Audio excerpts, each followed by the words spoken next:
Hello everyone. I'm Metap. Welcome to the channel. A month after his daughter's wedding, a photographer called and whispered, "Mrs. Nyazevskaya, there is something terrible in the photos. Please come alone." If these stories mean something to you, please subscribe. Your subscription means more to me than you can imagine. It's motivation. It's the reason I keep telling these stories. And write in the comments where you're watching me from. Now let's begin. Nizhny Novgorod, Russia. A million-person city on the banks of the Volga, where ancient Kremlin walls meet Soviet factories and glass towers of the new Russians. October 2024. The call rang on Tuesday morning, just as Galina Nyazevskaya was settling into her office with a cup of black tea. The house was quiet, too quiet, to be honest. But she had learned to value that silence over the past year after her husband's death. She almost didn't answer the unknown number. "Mrs. Nyazevskaya." A woman's voice trembled on the line. "This is Kira Radchinskaya, the photographer from Taisha's wedding. Please, I need to see you immediately. Alone, and please don't tell your daughter." Galina's hand froze around the phone. Kira Radchinskaya was one of the most expensive wedding photographers in Nizhny Novgorod. She had paid her 180,000 rubles for the wedding shoot. She was a professional. She didn't make hysterical calls. "What happened?" Galina asked. Her voice remained steady despite the sudden pounding in her chest. "I can't explain it over the phone, but I found something in the photos. Something very serious. Tomorrow morning at 9 a.m., at my studio on Bolshaya Pokrovskaya Street. Please, ma'am, come alone." Before she could answer, footsteps sounded on the stairs. Her younger daughter, Yana Nyazevskaya, appeared in the hallway, holding her phone to her ear and gesturing angrily. "Mom, Denis Balchansky says the car broke down again. He needs 50,000 rubles for repairs. Can you transfer it before noon?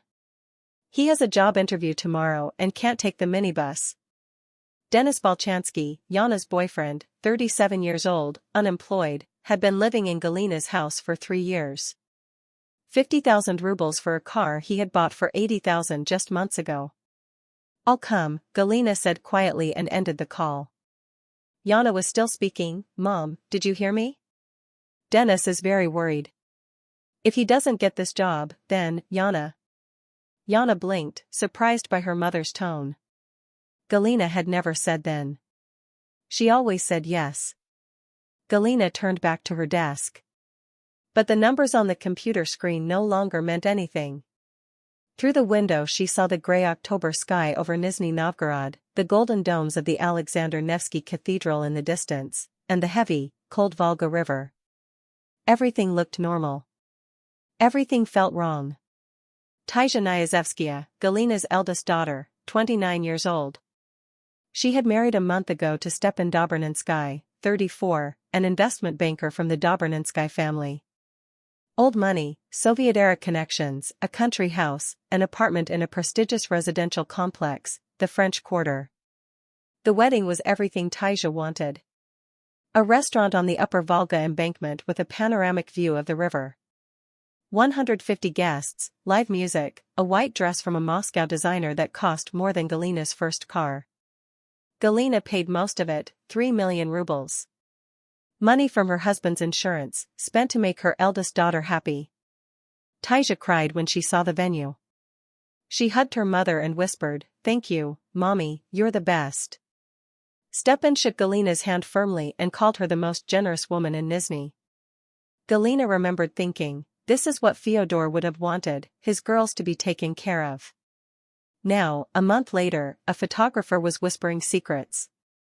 The rest of the day dragged slowly. Yana sulked in her room after her mother refused to transfer the money. Denis, still on Galina's sofa, still watching her television, still drinking her beer, left rings on her coffee table and did not apologize. Galina locked herself in her office and stared at the wedding album. Beautiful photographs. Radiant Taisha, handsome Stepan, the Volga shimmering behind them in the golden hour light. What had Kira found? Bolshaya Pokrovskaya Street, the main pedestrian artery of Nizhny Novgorod.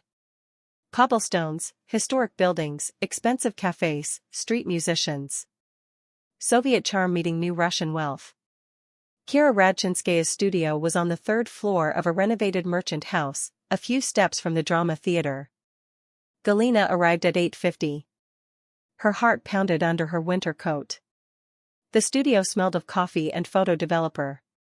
The walls were covered with wedding portraits, embracing, laughing, crying couples. Ordinary people. Happy people. Kira met Galina at the door. She looked younger than Galina remembered, maybe around 45, but her face was pale, her hands slightly shaking. Mrs. Nyazevskaya, thank you for coming. Please, this way. She led Galina into a small editing room where a large monitor dominated the space. On the desk stood an open laptop, and, beside it, lay a flash drive. Coffee, tea, just show me, Galina said. Kira nodded, sat down, and opened a folder on the computer. Ma'am, I almost didn't call you. I hesitated for days, but if I were in your place, I would want to know. Please understand, I wasn't looking for this. Show me. Her fingers moved quickly across the keyboard. The screen filled with wedding photos, ceremony shots, Taija walking toward Stepan, smiling guests. Everything was beautiful. These are the standard shots, Kira said quietly. The ones you saw in the preview. She clicked into another folder. 2 hours before the ceremony, I arrived early to check the lighting at the restaurant. There's a terrace overlooking the Volga. I was shooting through the glass, just adjusting settings. Another click. And then it appeared. The image filled the screen. Galina's blood turned to ice. Stepan Dobrynensky, still in his shirt, jacket not yet on, was pressed against a dark-haired woman whose hair was pulled tightly back. They were kissing. Not a friendly kiss. A deep, intimate one. His hands were in her hair. Her hands were around his neck. It was not Taija. How long before the ceremony? Galina's voice sounded distant. Exactly 2 hours. The timestamp is here. Kira pointed at the data on the screen. Date, time, GPS coordinates. I was adjusting through the window. I caught it by accident, but it's real. She scrolled further, more images, different angles, the same scene.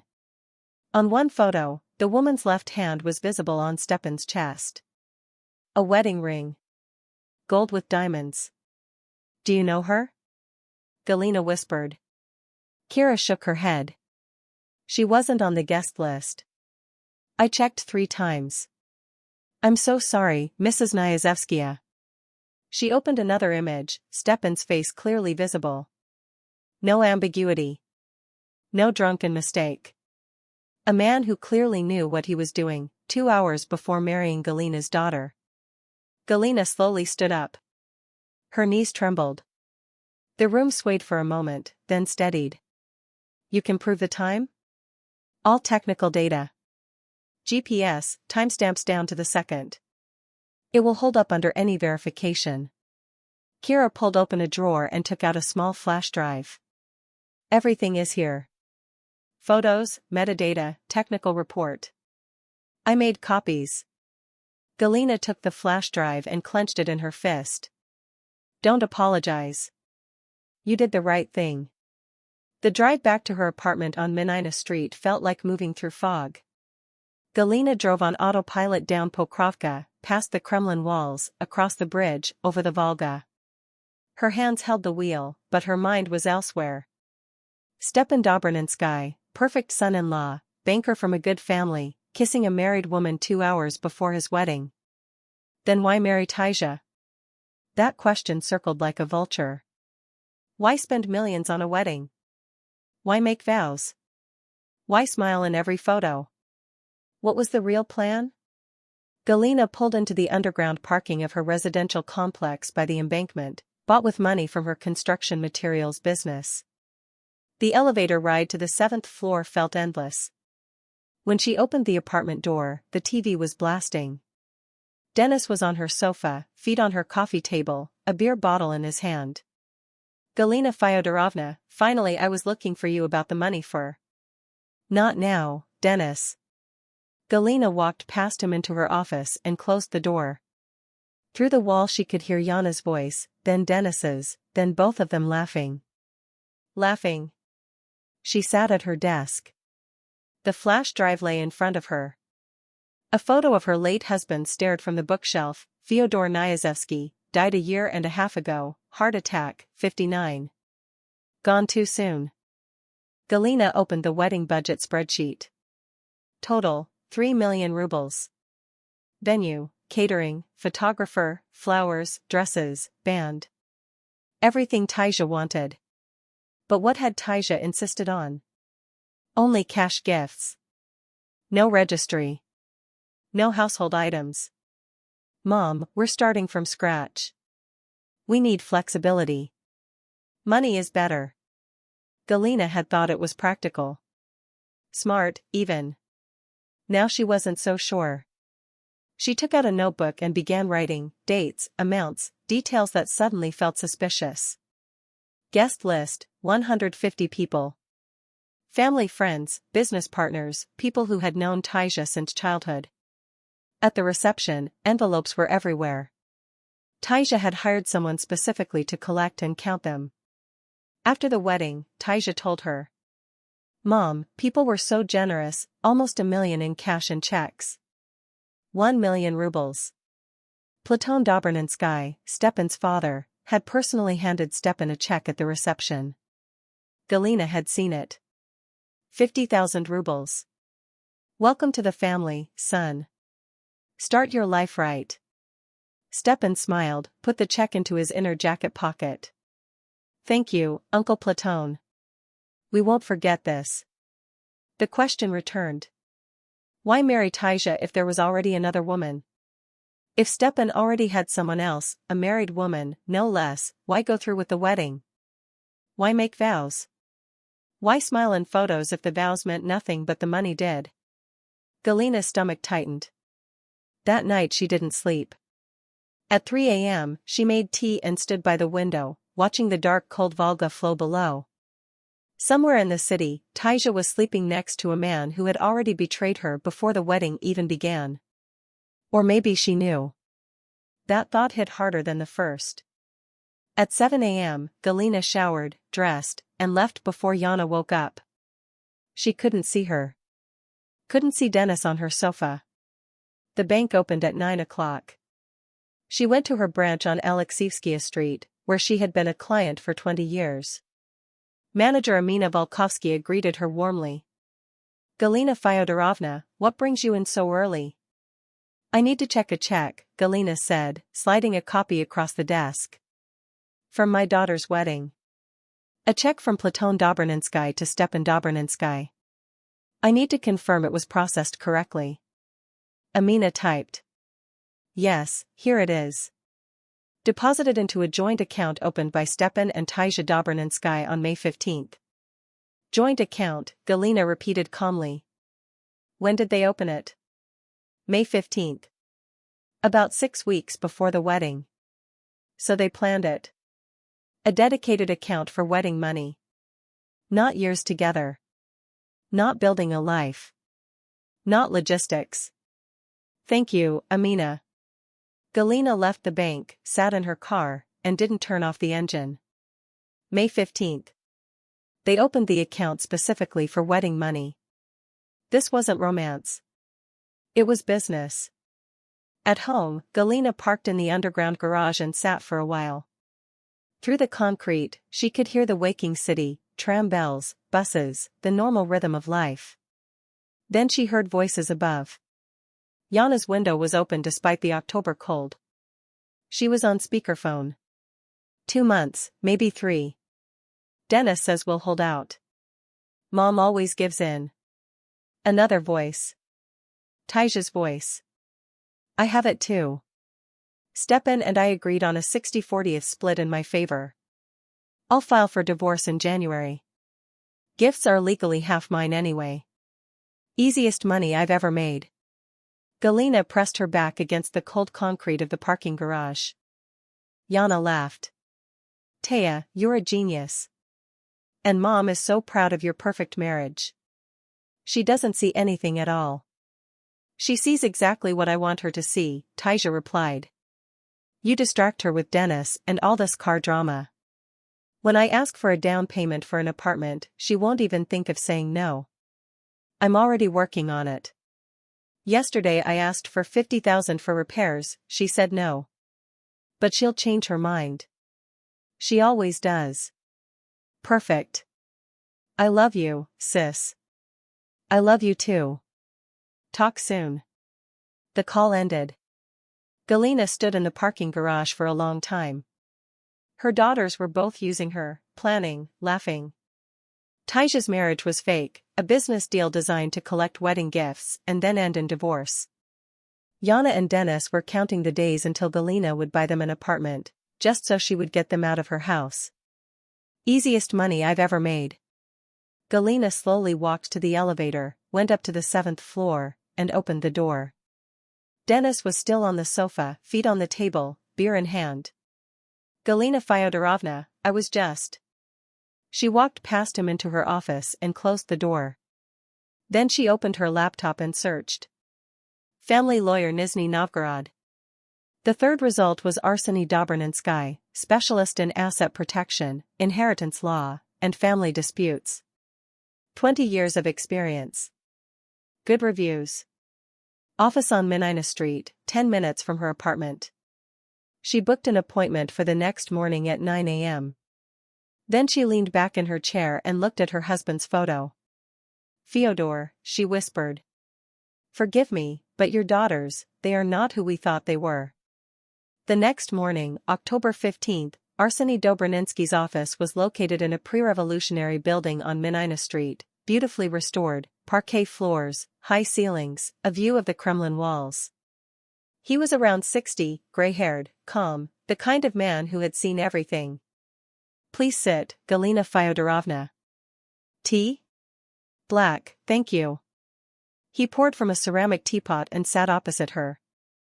In your message, you mentioned family asset protection matters.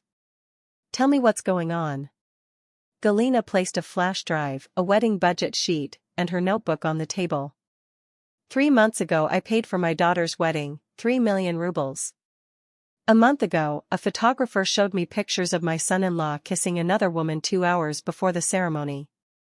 Yesterday I overheard my daughter speaking. The older one plans to divorce in 2 months and take half the wedding gifts. The younger one has been living in my house for 3 years for free and is waiting for me to buy her an apartment. Arseny's pen paused. You say plans. Do you have proof? I heard them on the phone. My younger daughter Yana, and my elder Taija. Words like easiest money I've ever made and 60/40th split. He wrote carefully. And the photos? Galina pushed the flash drive across the table. Timestamps, GPS, metadata. 2 hours before the ceremony. He inserted it, reviewed a few images, then leaned back. His face showed nothing, but his jaw tightened slightly. Galina Fyodorovna, under Russian law, what you are describing. I know the law. My husband and I built a business. I understand asset protection. He nodded slowly. Then you also know the simplest solution is often the cleanest. Your house, your business, your savings, they are yours. If your daughter and her boyfriend have no rental agreement, no proof of payment, they are just guests. You can evict them with 30 days' notice. That's what I thought. With the older daughter, it's more complicated. Marriage is marriage. She may be entitled to half of marital assets. He paused. But if you restructure your assets now, into a trust or holding, before any divorce, they can be protected. Your daughters would not be able to touch what is no longer legally yours. How long? The eviction notice can be prepared today. You deliver it personally. After 30 days, bailiffs if needed. The trust structure will take 2 to 3 weeks. And my husband's insurance money? Spent is spent. But remaining assets, we can protect. Galina signed the contract. 60,000 rubles. Cheap compared to what she had already lost. October 16, day 1 of 3 weeks. In the afternoon, Galina sent eviction notices by a courier, 2 envelopes, Yana Nyazevskaya and Denis Volchansky. She was not home when they arrived. She stayed at her second construction materials store until evening. When she entered at 8 p.m., the atmosphere had changed. Yana was crying on the sofa. Denis stood by the window, arms crossed, jaw tight. "What is this?" Yana shook the papers, tears falling. "Mom, what is this?" 30 days. You need to find other housing. You can't do this. I'm your daughter. You've been living here 3 years with no rent. No contribution. You both work. Rent an apartment. Denis stepped forward. "Galina Fyodorovna, this is insane. We are family. 30 days. Start packing." She went into her office and closed the door. Through the wall, she heard Yana crying, Denis shouting, then both on the phone. Taisha arrived an hour later. She stormed in, slammed the door. "Where is she?" She banged on the office door. "Mom, open up. We need to talk." Galina opened it. Taisha stood there, perfect as always. Expensive coat, designer boots, angry eyes. "What the hell is this?" She waved the notice. "You're evicting your own daughter? She's 26. She has a boyfriend. Let them live their life. Where will they go?" "Not my problem." Taisha stared at her. "You've changed. What happened to you?" Galina looked at her eldest daughter, the one who planned a fake marriage for money, who laughed about easy cash. "Nothing happened to me. I just stopped being blind." She closed the door again and locked it. The next 3 weeks were war. October 18, Yana left a note claiming stress-related health issues. Galina threw it away. October 20, Denis's uncle, Gleb Volchansky, called. "Let's be reasonable. Give him a couple more months. 30 days. Not negotiable." October 23, Taisha came with an ultimatum. "Either you stop this, or you lose both daughters." Galina said nothing. October 25, Galina returned home and found the office door slightly open. The flash drive was still in place, but someone had moved her papers. Yana denied everything. Denis kept looking at his phone. October 28. Yana tried a softer approach. "Mom, I'm sorry. You're right. We were horrible. Denis and I will change. Just give us one more chance." Galina replied, 22 days. November 2. Taisha called, her voice ice cold. "I hope you're happy. You're destroying this family." Galina hung up. November 5. Arseny Dobraninsky called. "The trust is ready. Come sign the documents." Galina went to his office in the afternoon and signed everything: her apartment, 3 construction materials stores, her savings. All transferred into an irrevocable trust. She retained control while alive, but after her death the assets would be distributed according to her instructions, leaving only the legal minimum for her daughters. The rest would go to the charitable foundations Fyodor had supported. "When they find out," Arseny said quietly, "they will never forgive you. I assume you are ready for that." "I know," Galina said. "They stopped being my daughters the moment they started planning around my money." November 8, day 24 of 30. The apartment had become poisonous. Yana and Denis barely spoke to Galina. They stayed in their rooms or left for hours. Food disappeared from the fridge. Small items went missing: a silver frame, a vase. Galina did not confront them. She documented everything and waited. Taisha stopped calling. Then, on November 9, a letter arrived. An official document, from the Dobraninsky family lawyer. Galina opened it calmly. It was a demand.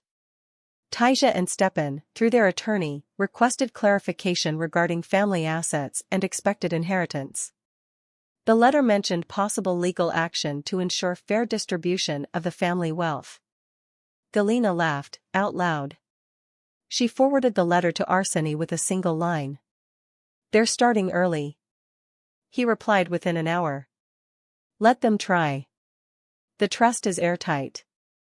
They have nothing." November 12, day 28 of 30. Yana knocked on Galina's office door. When Galina opened it, Yana stood there with red eyes and a packed suitcase at her feet. "We found an apartment," she said evenly. "Denis's uncle Gleb helped with the deposit. We're leaving tomorrow." Galina nodded. "Good. No hug. No emotion. I'll miss you." "You're 26, Yana. You should have moved out years ago." Yana's face hardened. "You know what people will say about you? That you threw out your own daughter. That you're cold. Heartless. People will say what they want. I will sleep peacefully." Yana stared at her for a long moment, then turned and left. The next morning, she and Denis loaded their things into his worn-out car. It took 3 trips. Galina watched from the window, sipping tea. Neither of them looked up. When the car finally drove away, the apartment fell silent. Real silence. Galina walked through the rooms. The sofa Denis had occupied for 3 years. The kitchen where Yana left dirty dishes. The bathroom where their towels still hung. She opened the window and let in the cold November air. November 15, day 31. Arseny called. "They moved out. 3 days ago." "Good. Now we wait for the next move." The next move came on November 20th. A court summons. Taja and Stepan Dobrynensky filed a lawsuit requesting clarification of inheritance rights and access to family financial documents. Galina sat across from Arseny as he read it. "They're grasping," he said. "Russian law is clear. Parents are not obligated to leave inheritance. The irrevocable trust gives them no grounds." "But they're trying," Galina said. "Of course they are.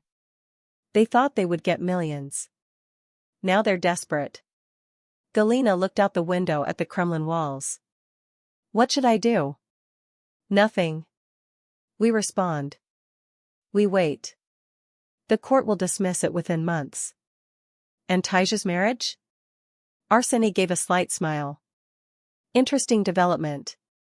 My sources say the woman Stepan was involved with is the wife of a well-known Moscow businessman. That complicates things. The husband found out. Stepan's position at the bank is now in question. The Dobrynensky family is distancing themselves from him." Galina absorbed that silently. Taja is still married. For now. But the divorce will come sooner than she thinks, and without the money she expected. Good. December arrived, cold, white, and quiet. Galina spent her days in her construction stores and her evenings alone in the apartment. She started guitar lessons, something she had always wanted to try. On Fridays, she volunteered at a local charity, helping elderly people with small home repairs. Her stores donated materials. The silence that once felt empty now felt peaceful. On December 10th, an unknown number called. She almost didn't answer. "Mrs. Nyazevskaya?" A familiar voice. "Kira Radchinskaya." "Yes. I hope you don't mind me calling. I've thought about you a lot since everything. I wanted to know how you are." Galina smiled slightly. "I'm fine, Kira. Better than I've been in years." "I'm glad. I know I don't have the right to ask, but would you maybe want to meet sometime? Coffee, just to talk? I feel like we connected in a strange way back then." Galina considered it. A coffee with someone who had seen her at her lowest point. "I'd like that," she said. "Next week, there's a quiet cafe on Rozdestvenskaya Street." "Perfect." The cafe was small, warm, filled with the smell of fresh pastries. Kira was already there when Galina arrived, 2 coffees waiting. "Thank you for coming," Kira said. "Thank you for calling." They talked for 2 hours, about photography, Nizhny Novgorod, life. Kira's marriage had ended years ago. She had a son studying in Moscow. She understood, more than most, what Galina had gone through. "I almost didn't show you those photos," Kira admitted. "I was so afraid I would destroy your family." "You didn't destroy anything. You showed me the truth. There's a difference." Kira reached across the table and briefly touched Galina's hand. "You are incredible. Most people would have broken." Galina shook her head. "Most people didn't build something for 40 years and then watch their children treat it like an ATM. I just finally opened my eyes." January arrived. The court dismissed Taisha and Stepan's lawsuit, just as Arseny had predicted. Taisha filed for divorce on January 15. Stepan did not contest it. The marriage lasted exactly 6 months. Taisha received half of what remained of the wedding gifts, though there wasn't much left after lawyers' fees and living expenses. Over the following months, Stepan's banking career quietly collapsed. The Moscow businessman whose wife he had been involved with made sure of that. Rumors spread through financial circles in Nizhny Novgorod. By spring, Stepan Dobraninsky had moved to Moscow, alone. No one in Nizhny heard about him again. Yana called once in February. Her voice was different now, softer, less demanding. "Mom. I just wanted you to know, we're managing. Dennis got a real job, at my uncle's store. We're paying rent. It's hard, but we're managing." Galina listened quietly. "I was angry for a long time," Yana continued. "Maybe I still am. But I think I understand a little now. You gave us everything, and we only took. We never said thank you. We never really saw you." "I'm not asking for anything," Yana said. "I just wanted you to know." Silence stretched on the line. "If you ever want to have coffee," Galina said softly, "you know where I live." A pause. "Maybe one day," Yana said gently. "Not now, but maybe." The call ended. Galina put the phone down and looked out the window at the frozen Volga. March. The ice on the river was beginning to break, drifting apart into white slabs moving slowly downstream. She watched it for a long time. She was still bad at guitar. Still volunteering on Fridays. Still having coffee with Kira every other week. Her construction businesses were thriving. Arseny handled the legal structure. Life had become manageable. Taisha never called again. Yana didn't either.